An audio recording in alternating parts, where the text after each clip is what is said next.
हम सब गोटे के आइ हम एक चैतावर सुनावे छी।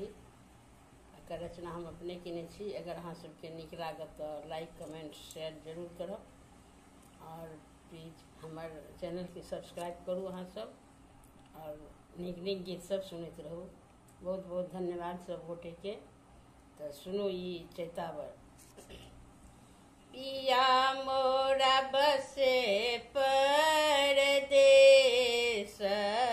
हो रामा, हम सगर नारी। पिया मोरा बसे परदेस हो रामा, हम सगर नारी।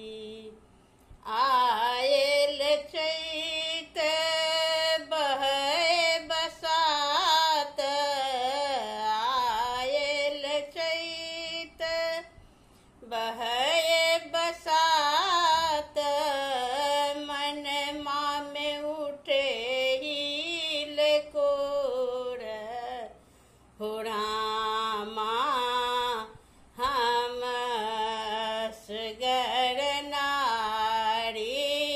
मनुमा में उठे लेकोर हो रामा, हम सगर नारी।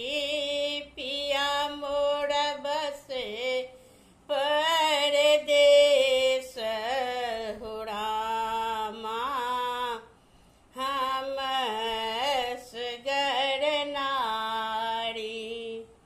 अमुआ मजरी गेल महुआ कोसाए गेल, अमुआ मजरी गेल महुआ कोसाए गेल। कोयली करे घमसान हो रामा, हम सगर नारी। कोयली करे घमसान हो रामा, हम सगर नारी।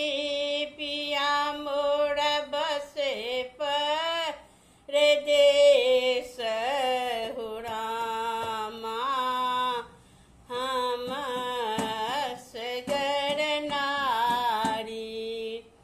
सासु मोरा बाजन नदी गरिया बहे, सासु मोरा बाजन नदी